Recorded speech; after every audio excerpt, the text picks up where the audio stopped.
Yo, what's going on? It is your man GS the Dream, also known as Sean Sounds, all that good stuff. This is Sounds Like Sean, episode 14. Um, we gon' try to get some of these other things added in here, but more than likely, I'm probably end up having to set up my Facebook the way I did last time, which is cool. You know what I'm saying? It's not the worst thing in the world. Let me set that up really quick and then I'll be right back in to focus on what I need to focus on.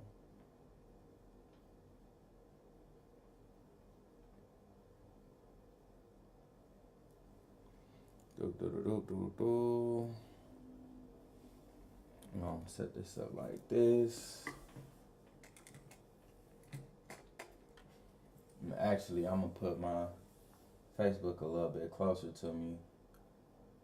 So we gonna have things set up a little bit differently. So I'm mad close over here on Facebook, and then I also am going to have YouTube in front of me here. So boom, we good. I got Facebook kind of on the swivel situation, so that's gonna follow my face. But yeah, so today, let me put on these headphones. Today, I kind of wanted to experiment in the realm of like Metro Boomin. Last week I did Mustard. I saw a lot of people. You see, it found the face that wasn't even mine. Hold on. Over here. Actually, let me put this up here so we could tap that in where it's supposed to be. All right. But yeah, last week I did DJ Mustard, and that was fun. I had a lot of fun with that, and I actually ended up making a short out of it that I feel like a lot of people kind of enjoy seeing me break down the process of producing like certain people. And Mustard had a really big year with everything that was going on with the Kendrick Lamar Drake beef and all that stuff. So I kind of wanted to highlight another artist that kind of had a big year, and is also kind of related to that beef, right? So this week is Metro Boomin, but not. I feel like Metro Boomin has expanded his sound a lot in the years recent, right? He took a lot of what he was known for and, like I said, expanded it. You know, he took the trap sound that we all came to know and love him for, and then, you know, he started sampling, and then he dropped the Heroes and Villains project, and, you know, these new projects with Future where he's doing more than just like the trap sound that people kind of pigeonhole him into, you know what I'm saying? But that trap sound is still very iconic. So what I wanted to do was kind of just like tap into that and really just see you know what I could come up with. So um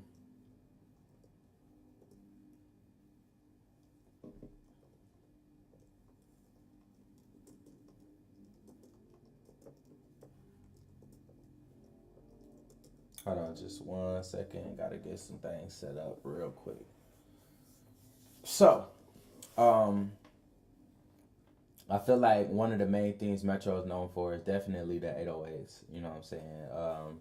Really simple hi hat patterns, and then like melodies that were kind of simple but also very like infectious and repetitive. And then there was some things that he did that takes like chords that you know are just like normal regular simple chords, but then he kind of adds like this almost like sinister, you know what I'm saying, chord progression that goes with them, and then you know the sounds that he chooses and things like that. and he always makes sure that his beats are like open enough for artists to kind of do their own thing. Um, when I think about like his BPM, it's kind of average trap beat BPM. So I'm gonna start at like 140 and just kind of see where we go from there. Actually, let me turn on this metronome so I can listen to 140 and see if that's really where I want to go.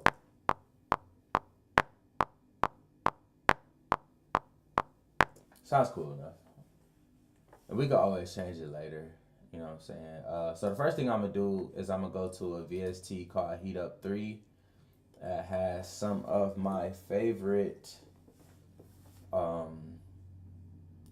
like key sounds to get started with. So we're going to go here and kind of play around with some stuff. Let's see what we got. Actually, I think I'm going to just take a regular piano, program some chords, and then move forward. Just because it's a key I'm very familiar with, I'm going to just start with C minor.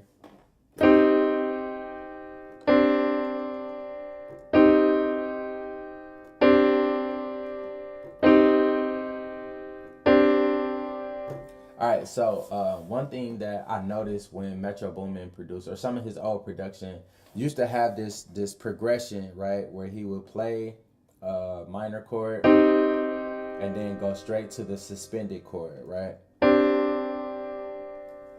So it automatically sounds sinister. Like, I feel like this already got death threats from 21 Savage all on it. Like, this definitely sounds like 21 Savage to do some stuff to it. What's going on? DJ Smoothie, appreciate you for tapping in. So yeah, so Metro did stuff like, you know what I'm saying? So I know kind of coming into it that suspended 2 chord was gonna be something that I might try to play around with. So I think I'm gonna do that.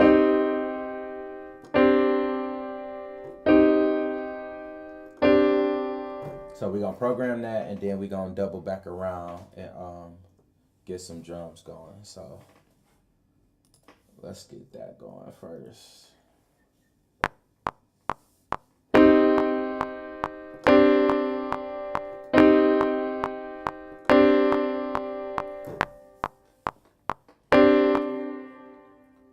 All right, so definitely gotta quantize this. My boy Pete just tapped in. What's going on, Pete?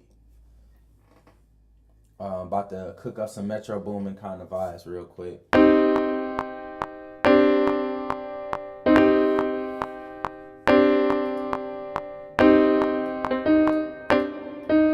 was a little early with that one.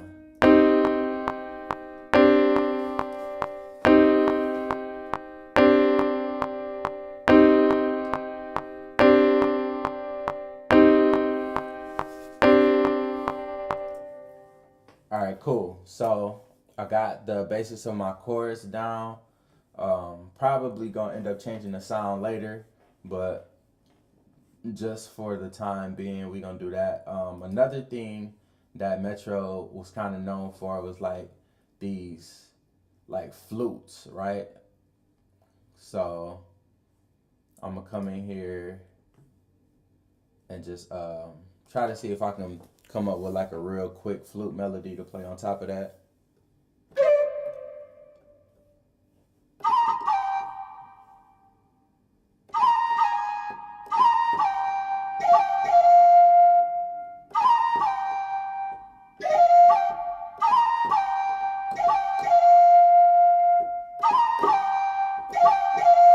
Let's see how that sounds.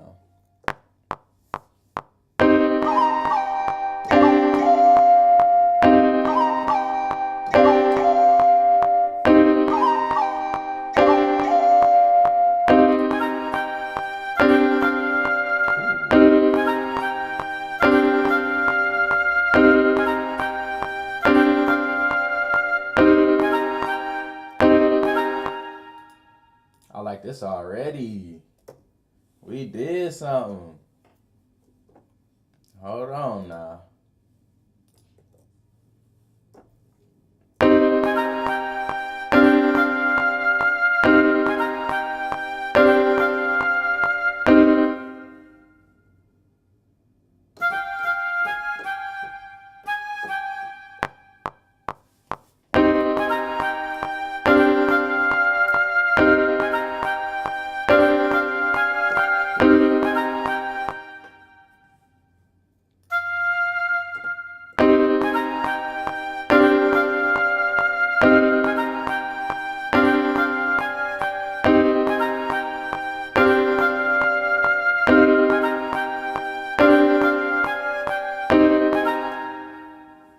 info. All right, cool. I'm gonna hit you up as soon as I get off of here, bro. All right, so like I said, the next thing that Metro is kind of known for is 808s. Or as a matter of fact, before we do the 808s, we gonna do the hi-hats because I feel like it's a common misconception with trap beats to where people feel like the hi-hats have to be a bunch of slides, or it gotta be drawn out, or it has to be, you know what I'm saying, something that's like super flashy. And I think as producers sometimes we overdo the hi-hats, right? Like we do this in a way where we trying to impress other producers, or we're trying to, you know what I'm saying, like win the producer battle. But what we're actually doing is not really leaving space for an artist to do them, because our beats are so cluttered with all of these things that we're trying to do to impress other producers.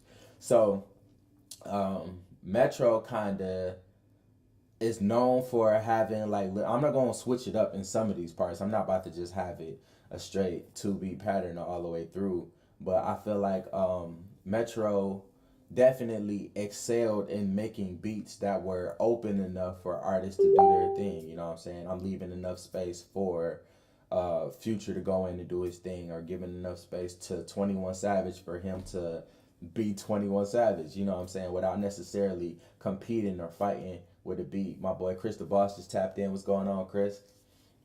So with that being the case, I do want to kind of just program some hi-hats. I got a hi-hat that I kind of liked already. You know what I'm saying? It's simple. We ain't got nothing crazy going on. But I do kind of want to just, you know what I'm saying, just keep it really simple. Maybe put like a small roll in there somewhere. But for the most part, I'm just kind of using this to establish the tempo to the listener. You know what I'm saying? I want you to be able to listen to the hi-hat and think about just how fast the beat is going, so you can wrap your head around, you know what I'm saying, how this song is going to sound when it's all put together. So give me a second. I'm going to drop this hi-hat in here.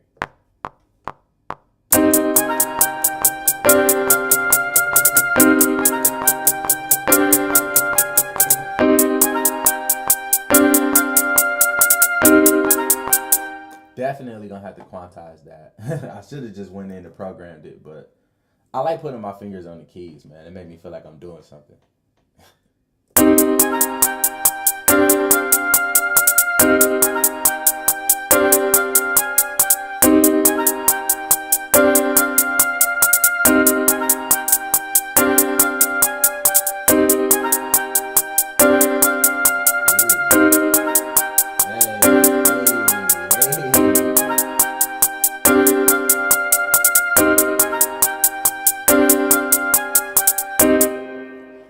So, on top of the hi-hat pattern being simple, I also have like this open hat that I want to throw in there.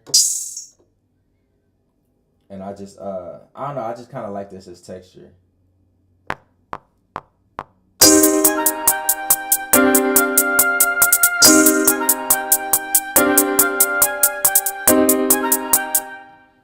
Alright, so that's kind of just in there for texture. Like I said, this might be something that only shows up during the hook, you know what I'm saying? And I actually probably want to go back and like use a higher note of this, but as of right now, it's cool how it is. Let me just jump in here and quantize that. Yeah, we gonna take this up a couple.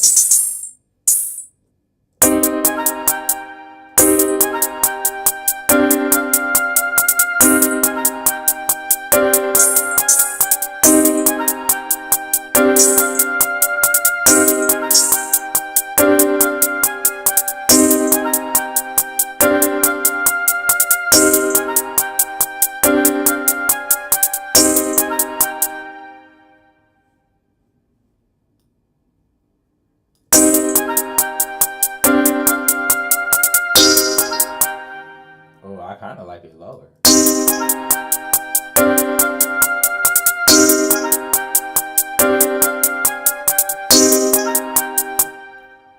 I'm gonna have to hit that with an EQ a little bit later to get some of these extra artifacts out of there. But you know what I'm saying, for what it is, I ain't even mad at it.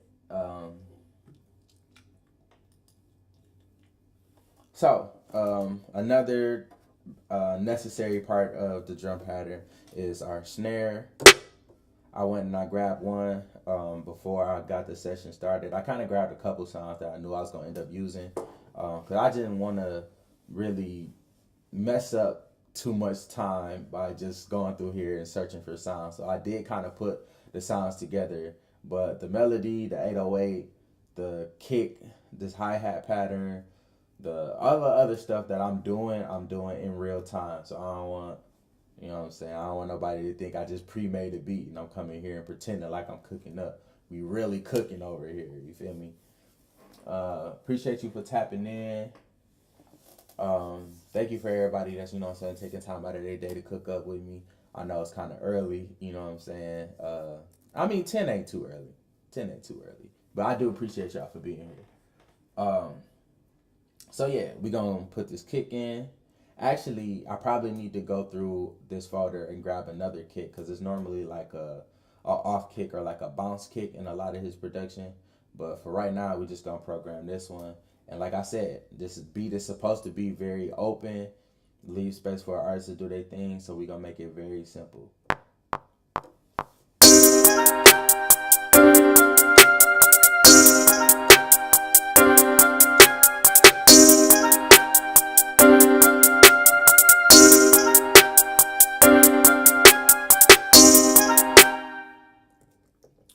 And then even with this last little kick, snare, that's kind of like an accent snare. What I'm gonna do is turn that down so it doesn't even feel like it's on the same level as the rest of them, and it kind of gives the beat just like slightly more character in a very small, almost undiscernible way. But as a producer, I'm gonna notice the difference, so I'm gonna do it. And then that sounds like this.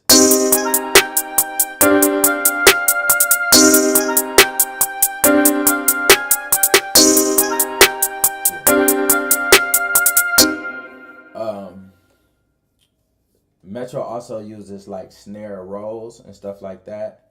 I feel like that will come in during like the programming of the actual beat because you know you gotta find a spot for a roll to really make sense. So let's go. I got a couple different kicks that I picked out because I'm not sure where I was gonna go, but I remember liking this one.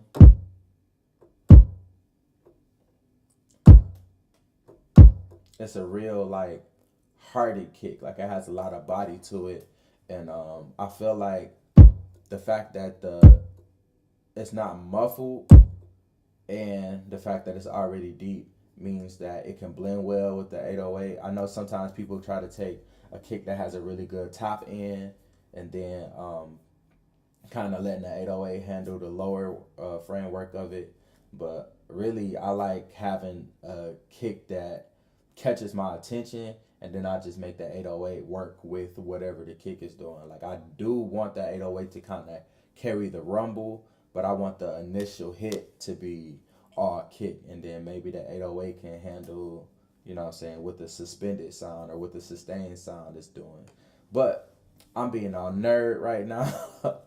Let's just get into programming this kick.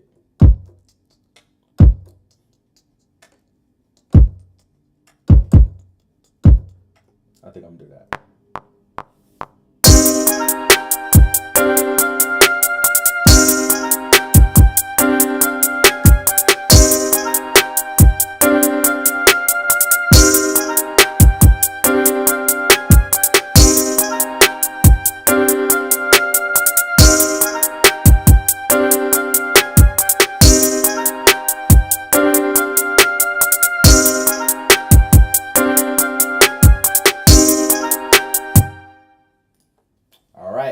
Now it's time for what everyone's been waiting for. When I said Metro Boomin, I know the first thing y'all thought of was the 808. So let's figure out what we gonna do with this one. I got an 808 that sounds really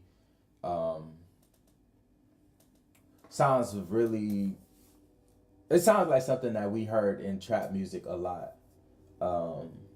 Bria jumped in. What's going on? How you doing? Good morning.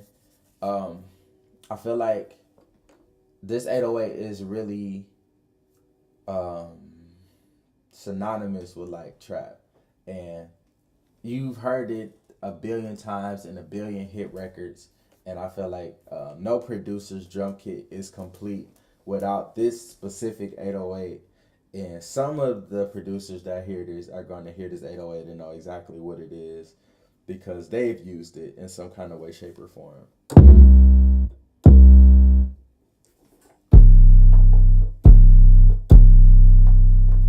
It's that DJ spins, man.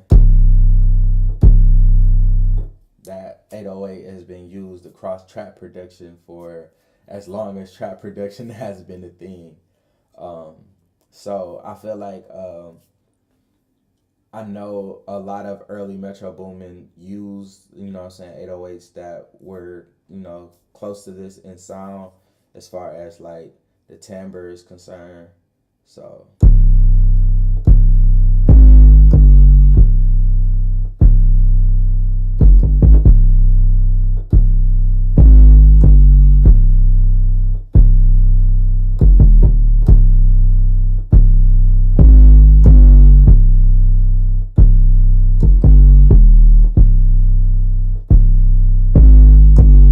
I like the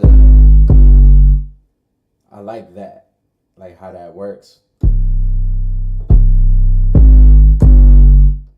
And then going back to that.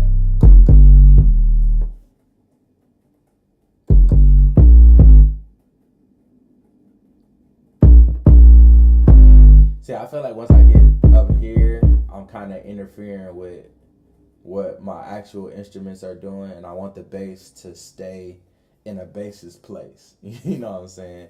So I'm a program something. You know what? Let's just hit record, and if I don't like it, I'll redo it.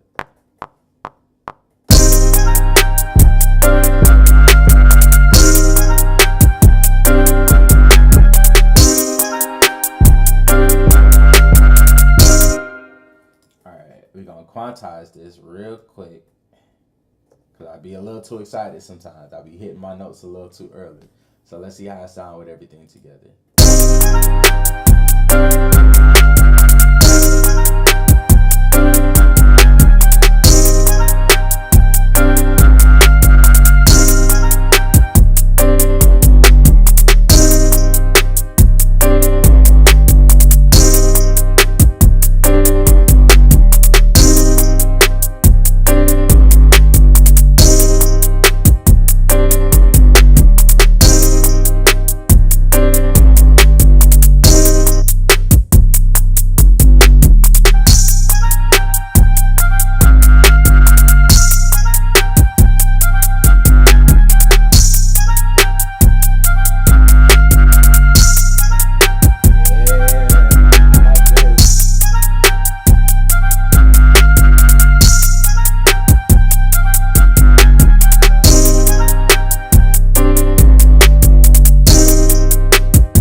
One thing that I haven't been adding to my beats when I do this, and let's just throw that in here real quick, cause I've been being a little disrespectful. You know what I'm saying? I've been being disrespectful to myself, low key, by not adding this into my beats.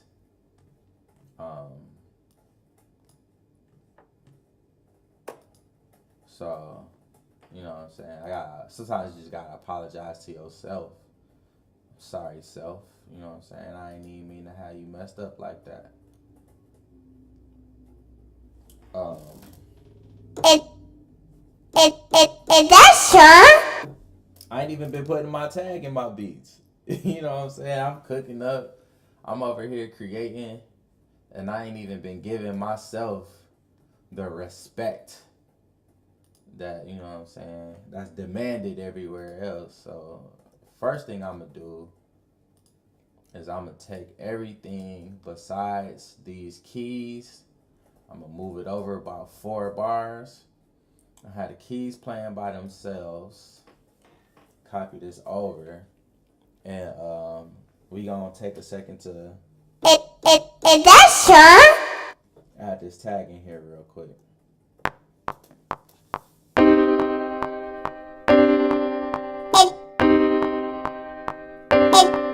Is that Shawn? Alright, cool. And now I'm kind of thinking, since we in double time, do I wanna just let the keys rock for 8 bars and then bring everything else in? I think we gonna do that. Just give it some time to breathe a little bit, you know what I'm saying? So, boom, I got my tag right here. We're gonna copy these keys over one more good time. Then we're gonna copy everything one good time. Boom.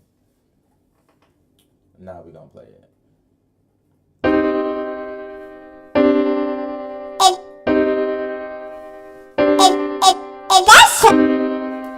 Oh, I cut myself off. Hold on now.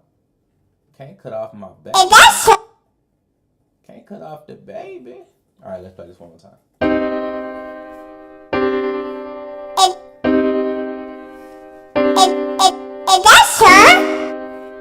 That's exactly who it is. Is that Shawn?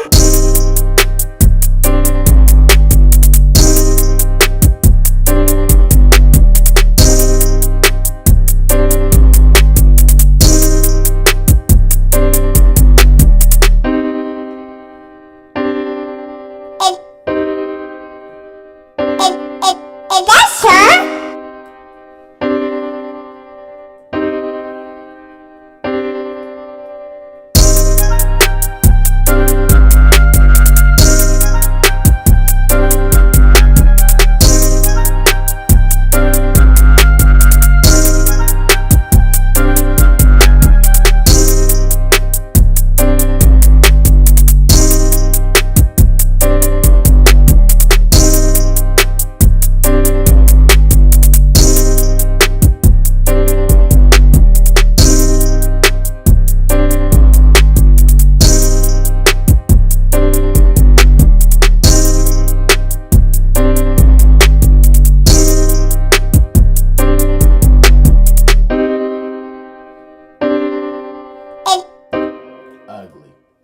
Ugly already. Actually, we can get into some mixing, low key. But before we do that, I wanna make the 808 different between the verse and the hook. It's gonna be the same pattern, but I just wanted to sound slightly different. I got another 808 pulled up. I just wanna transfer from one to the other and see if it sound how I had it in my head.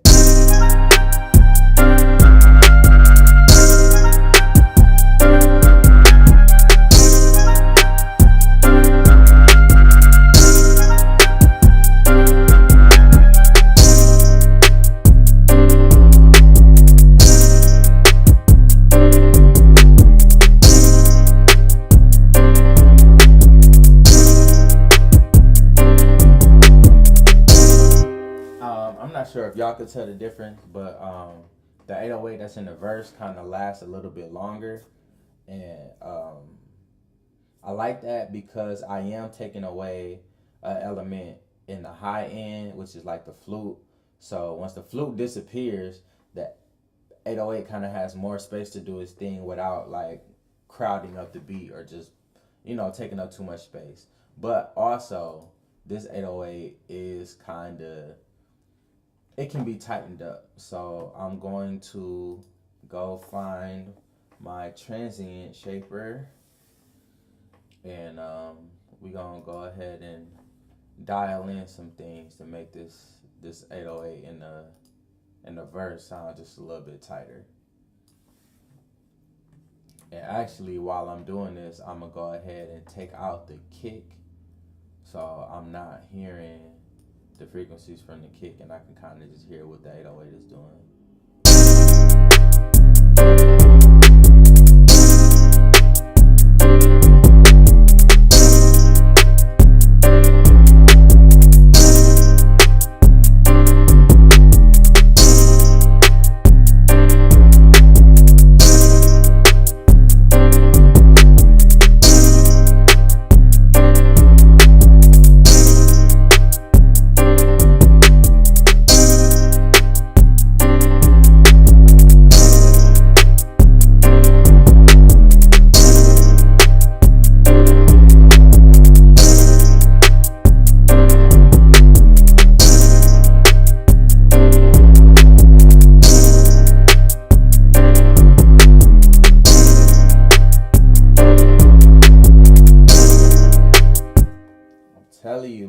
Metro just needs to holler at me and just put me on the next project, bro. At this point. Why not? You feel me? So we also, after doing the transient shaper, and these two things can go in either direction. I know people have a set like signal chain when they do certain things, but really, I know I'm gonna EQ it. I know I'm gonna make the transient kind of tighter and things like that. And actually, when I'm in my workflow, it doesn't matter which one of those things come first. But if you're working in like Logic or Pro Tools or something like that, or Ableton, I advise you to do it one way and then switch it around so you can see whether doing the EQ first gives you a sound that's more closer to what you're looking for, or whether shaping a transient first gives you the sound that you're looking for, and kind of just playing around with those things, because sometimes we get set in doing things a certain way or following a certain procedure, and it kind of takes away from experimenting, or you know what I'm saying, doing what's right for the beat in the moment.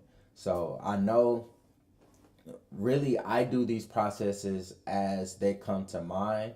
So I break myself out of just going into a certain workflow or a certain pattern all the time. But I notice I'm seeing a lot of producers kind of do stuff a certain way. Like, okay, I'm going to program it, then I'm going to mix it this way, then I'm going to add this, then I'm going to add that. And once you do that, you kind of block yourself in. So, you know, right now I'm going into the EQ. There's some presets on here. I'm using the Infinite EQ from Slate Digital. And they have like this hip hop folder. And I came from, when I first clicked into it, I'm like, man, it's just going to be a bunch of like presets that they think sound like rap. You know what I'm saying? But some of the stuff in here is actually pretty good. You know what I'm saying? I do end up tweaking it. But for the most part, there's not really a lot of stuff in here that doesn't sound like, you know, these people knew what they was doing when they put it together. So that is a good resource to have. A plugin that has good presets means that you can spend less time kind of like tweaking things, and you kind of have a good space to kind of start off with. So I do appreciate Infinite EQ for, you know, having some of those. But also, they got like this super sub situation that is ridiculous. Like, nobody needs 12 dB of any frequency added at all. And I low key want to play it with this super sub preset on here, but I got neighbors, so I'm not going to do people dirty like that. My boy Jeff pulled up. What's going on, Jeff? Yeah, so I'm tempted to do it, but I ain't even gonna play my neighbors like that, man. So this one, I feel like it's a preset called 808 Clean and Fat. It looks like they got a cut kind of under 20 and a boost around 50, some more cuts around like 3 to 400 or whatever. So it looks like, you know, they're doing something to kind of shape the 808 in a way, and I kind of want to hear how this sounds. So I'm gonna play it with this preset on here and tweak things as I see fit.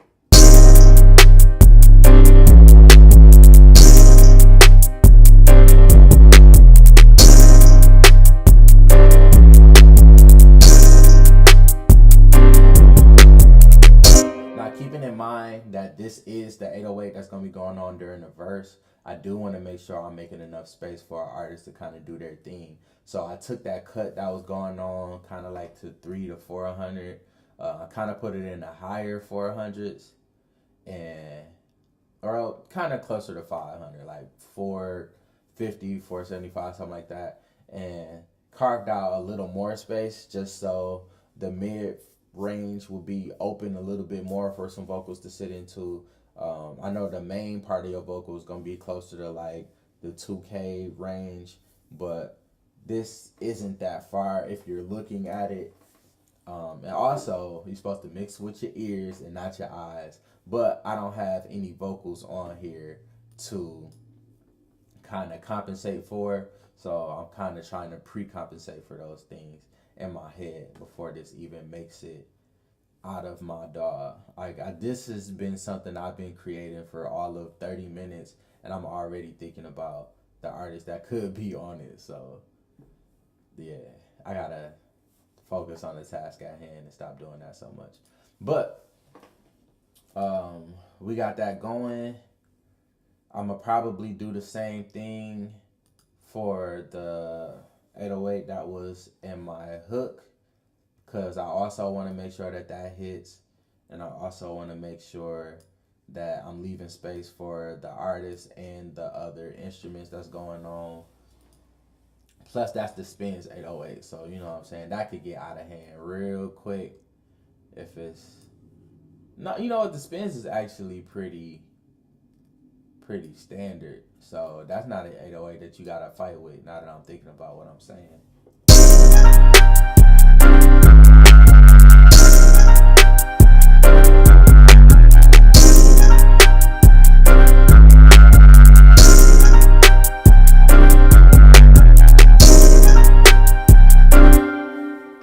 Yeah, so I don't know what I was thinking with that one, but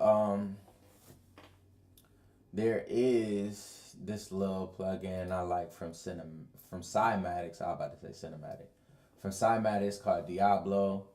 Um, they even got a light version that is for free that really gives you a lot of control over like whether you want to dial in some more punch or whether you want to play with the clip gain. But the thing about this plugin is you can make sure that your output, you know what I'm saying, is either at 0 or -1 or whatever. And no matter what you do in this plugin to make your 808 sound beefier or bigger, it won't clip. Now, you can push the limits and kind of make it sound like it's clipping if that's an effect that you're, you know what I'm saying, looking for or something you're trying to do. I try not to clip as much as possible. I haven't gainstaged this situation at all, so really right now everything is clipping, and I'm totally going against what I just said. But when I'm, you know what I'm saying, producing with an artist in mind, and this is actually a beat that I'm trying to like send out or whatever, after I pick out all my sounds, the first thing I do is go through and figure out how I can make all of these different parts of the beat work together without clipping. So Diablo has been something that has helped me a lot with that. And like I said, the Cymatics Diablo Lite is absolutely free. And it comes with a punch knob, a clip knob. You can drive your input. You can change your output or whatever if you want to be able to kind of like put it on -2 or -3 or whatever, just to give yourself some headroom. I think that's something that's really, really dope about it. But you can also, you know, like I said, add more punch to an 808. So right now, I took my output on the 808 that I was just using for the hook, put on like -4. We gonna add some punch, and I'm gonna play around with the soft clipper and see how we can make this fit into the beat a little bit more. So.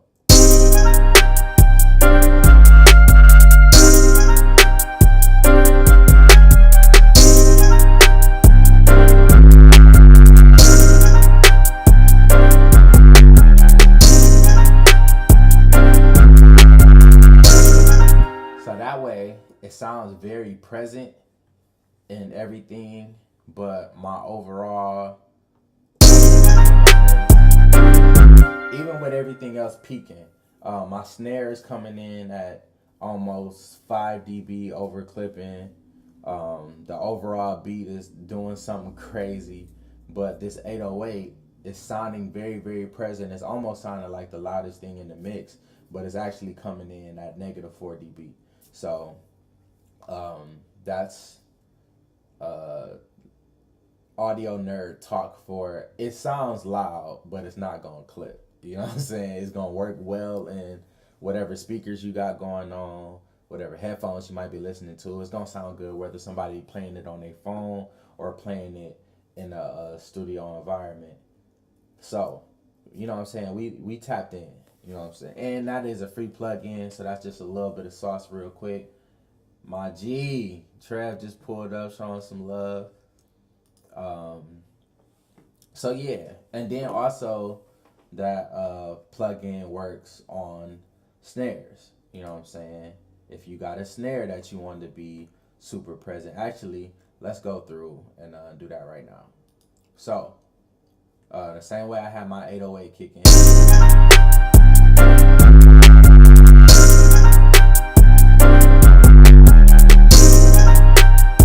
gonna do the same thing with my snare. I'm gonna take it down to -4.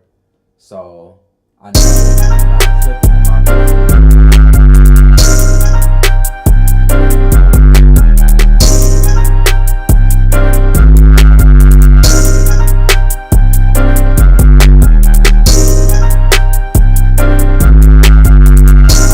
after I, play around with the clip, I get to take some volume off of it technically and then add it back in like our what they call it, in your perceived loudness. So it's not as loud as it was when it was clipping, but it sounds loud enough to fit into the mix the way I want it to, and that's dope. We're gonna play this from the beginning and just see how we still feel about it. So this chord progression is very simple. I took my my C minor. Hold on, let me go back to this. Took my C minor, and then I took my middle note and took it down to the 2. So now I have a C2 suspended chord. And that is what gives me that Metro Boomin kind of like sinister 21 Savage hiding in your closet kind of feel.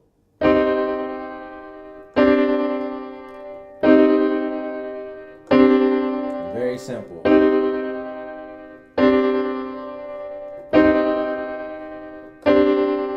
Now, if it was a different kind of beat, I might take this little, you know what I'm saying, and start adding things on top of it. But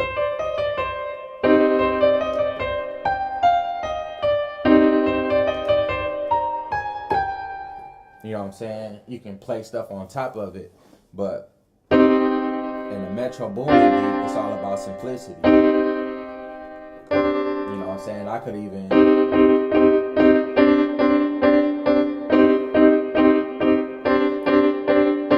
we could have did that, but we didn't, because it's Metro. We're going to keep it real simple. We're going to keep it open enough for our artists to get in here, do what they do. So, we got that playing in the beginning. Got my baby in here doing the tag. Is that Sean?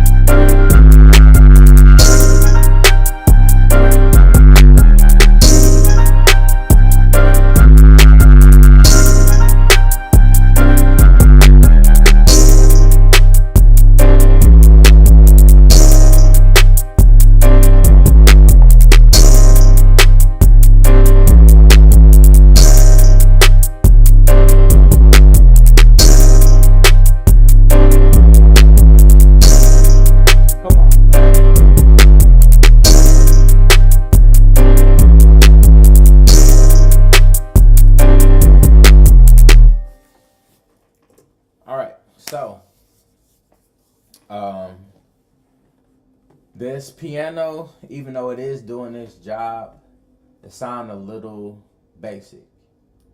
So what I'm getting ready to do is go to one of my favorite plugins, Murder Melodies, and we're going to figure out how we can sauce this up just a little bit.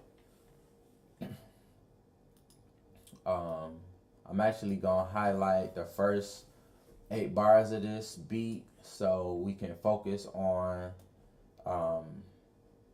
getting this piano tapped in. I'm going to pull my tag down a little bit because it is a little loud, you know what I'm saying? That's my baby, but I gotta turn her down a little bit. She's still loud. Look at Is that Sean? All right, so now that we in murder melodies, I get to figure out what I want to play around with. So there's like this reverse effect. Is that Sean? Which is fire. Fire already.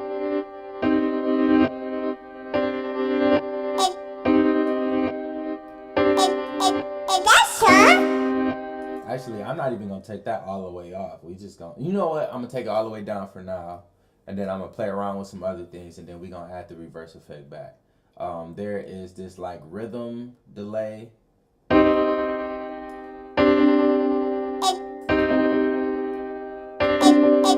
that Sean?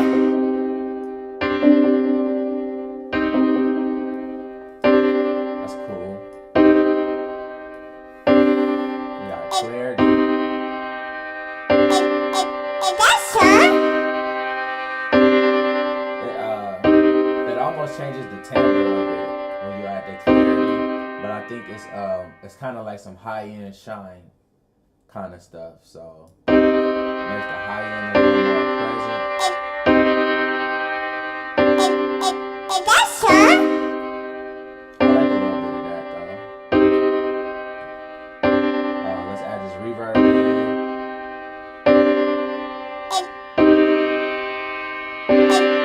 Is that Sean?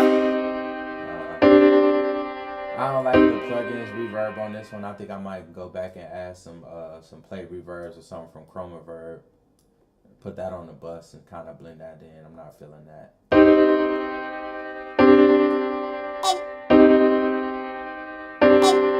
Is that Sean?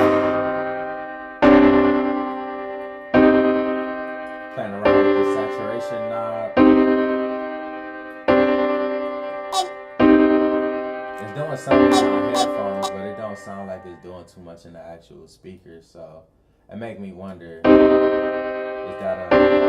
that something that's gonna add to the overall sound of it, or if that's something that's just, I'm hearing in the moment. I feel like if it's not gonna do too much for the song as a whole, I might just be tweaking stuff for the sake of me hearing the tweaks, you know what I'm saying?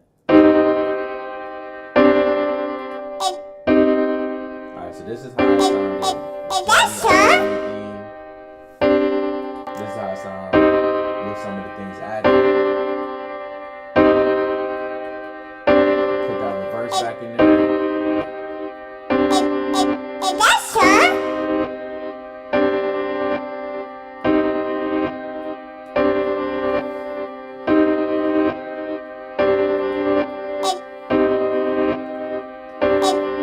Is that Sean? How that reverse sounds where everything like blended together. I think it'll be raw.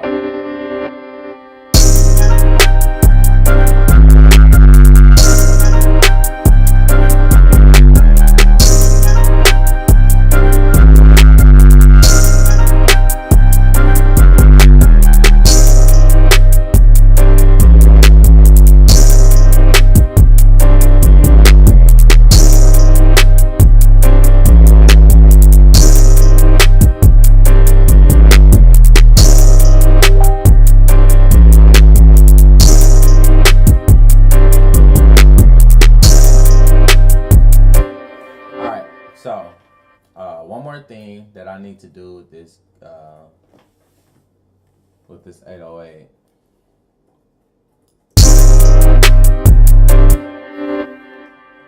is make sure that I side chain it to my kick.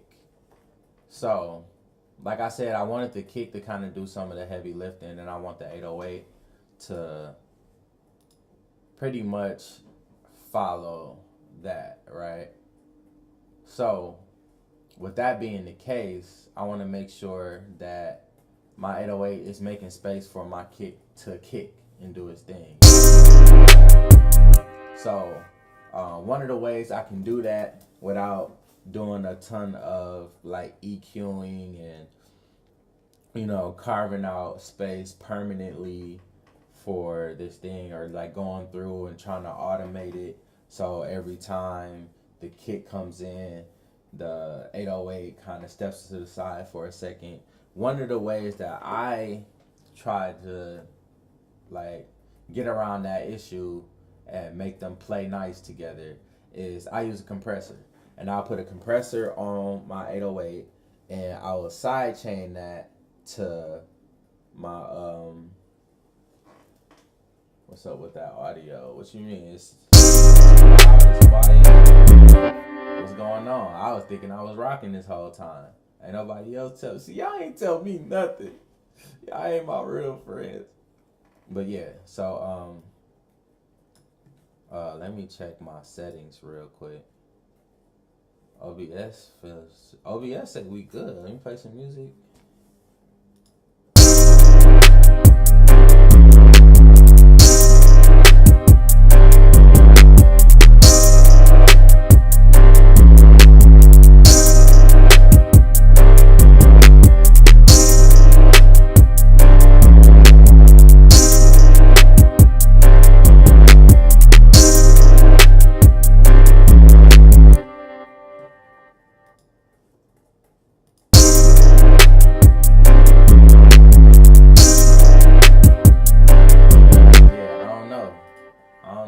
Audio was good, man.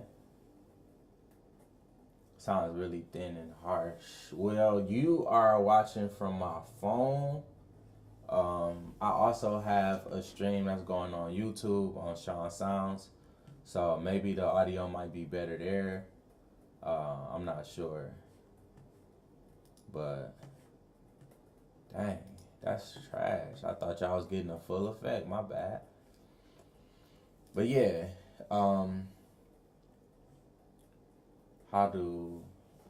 You know what? I wonder if my phone is still. Alright, is that better? Because I did have one of my Bluetooths connected, so my sound might have been coming through my Bluetooth on my phone. So the people that's tapped in should be able to hear a little bit better now if that was a thing.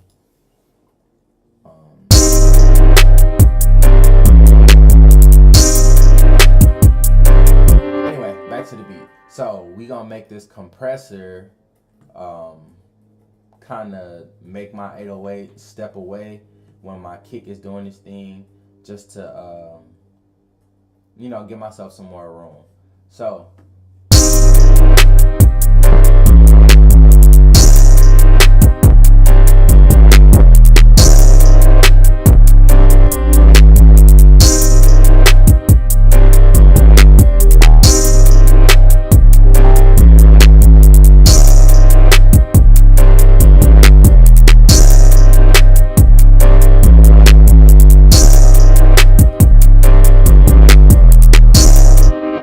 one of these things that I try to make sure I do when I set up my compressor as a side chain, I make sure it has a really fast attack. So as soon as my kick comes through, my 808 knows it kind of has to step back, right? But I also wanted to have a pretty short release, so my 808 doesn't spend so much time out of the picture that we lose the feeling of what it brings to the beat. You know what I'm saying? I set a pretty high threshold because whenever my kick breaks this threshold, I want my 808 to, go step to the side. Now the threshold is something I kind of play around with because my ratio is kind of high, I guess. I set it kind of like around 8. And like I said, these things always are changeable, you know what I'm saying? So I might have something that I start off with certain numbers, and then as I listen to it, I'll change it, I'll tweak it, I'll mix it, things like that. So I never want to make it seem like, these are the numbers that you should dial into and don't deviate from this, because music is all about experimenting and expression and all of this stuff. So right now I'm using the Platinum Digital compressor, the regular compressor that comes with Logic. This is actually modeled after, my boy Tone was just telling me what this was modeled after. I can't even think about it right now, but we'll go in with that.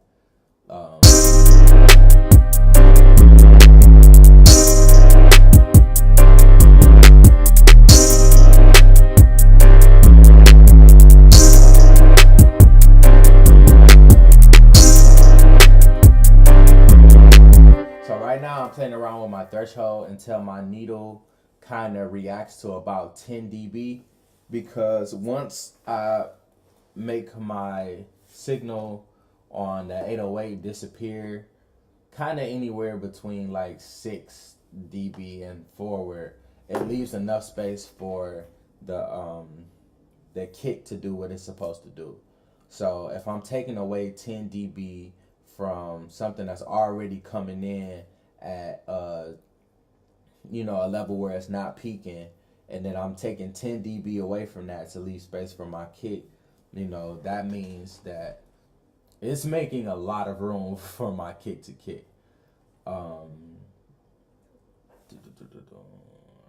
Yep.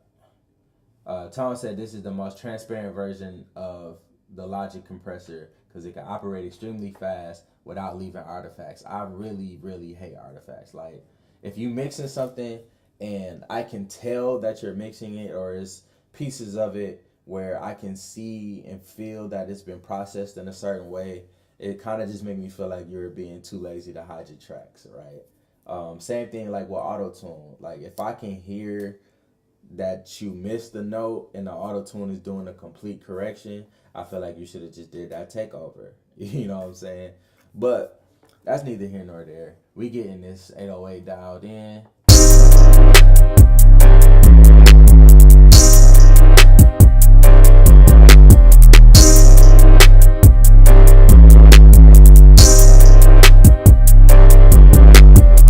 Alright, cool. So that's kind of where I want that 808 to step out.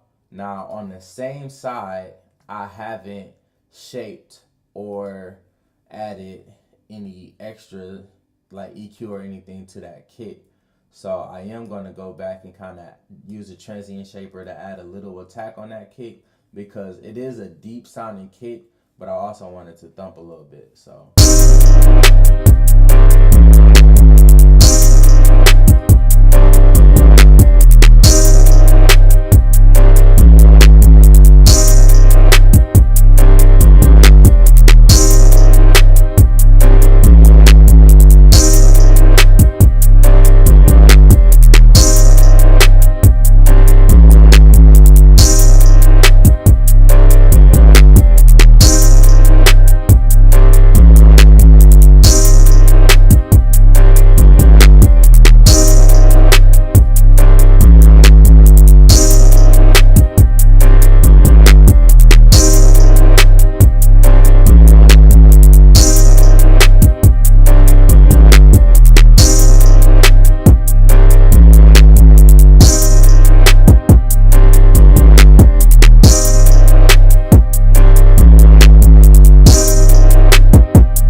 I'm happy with this. I'm happy with how this turned out. We're gonna save this so I can, you know what I'm saying, have this for later.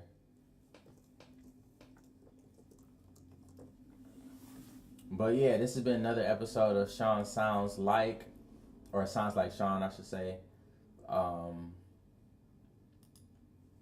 SLS. Saving this really quick so I can operate from here later. Yeah, like I was saying, this is another episode of Sounds Like Shawn. Appreciate y'all for tapping in with me while I experiment with this whole Metro Boomin sound. I did make sure that I let y'all know that this is reminiscent of his early style, right? His early music, Savage Mode, things like that, when he was kind of building with Future and 21 Savage and a lot of trap artists from Atlanta. This is just the sound that I feel like started his movement. Since then, he's turned into an artist whose style spans from R&B to, you know what I'm saying, a whole bunch of other stuff. He's done things with The Weeknd. He's done things with, you know, just a bunch of artists. Schoolboy Q, you know, West Coast artists, and just, you know, anybody who is creative, or, you know, a lot of artists that I look at and can appreciate their additions to music or just this whole culture. So this was me kind of just trying to show people how his style was when he first came together, you know, his signature style. But by no means am I saying that this is all he can do. Like, Metro is a crazy producer, and you'd be out of your mind to, you know what I'm saying, say that he was a one-trick pony. So with that being said, I appreciate y'all for tapping in with me. This has been episode 14, I want to say, of Sounds Like Shawn. I'm going to catch y'all next week, and we're going to find another producer to, you know what I'm saying, tap into. Check y'all out next time. Peace. Before I get out of here, this Saturday, if you're watching this live, this Saturday I have a show at the Flint Local where me and a couple of my friends are going to be bringing a lot of music to the stage, and kind of just celebrating the fact that I dropped the album. You know what I'm saying? Nigga dropped the whole album this year, man. So It's Not You, It's Me is out on all streaming platforms. It's available on Apple. It's available on Tidal. It's available on Spotify. But more importantly, it's available on my Bandcamp, where you can purchase it from me directly, and you will get access to 6 more tracks that I am adding to the project. This is the bar heavy records that y'all was looking forward to. This is the concept records that y'all was looking forward to, and just all of the stuff that you know what I'm saying, might have been expected from me as an artist on It's Not You, It's Me. I wanted to make sure I showcase those skills for the artists, or the people out there who have gotten attached to those things from me as an artist. So yeah, wasn't a lot of concept records on the project, but I got a concept record in the bonus. Not a lot of bar heavy records on the project, but I got some bar heavy shit in the bonus. So make sure that y'all go to gsthedream.bandcamp.com, cop the album. This Saturday, I'm going to be going live at the Local. You know what I'm saying? Me and the homies is going to go in there and get y'all a hell of a show. So appreciate y'all for tapping in. Admission to the show is only $10. Only $10? Yeah, man. Only $10. So pull up Saturday, Flint Local, me, Journey, Bay Bro, Chris the Boss, Fifi. We're going to get y'all a show. Appreciate y'all for tapping in. And now, you know, black people got to exit like 4-5 different times. But now I'm getting off this thing. So appreciate y'all for tapping in. This has been another episode of Sounds Like Shawn. And I'm going to check y'all out next week.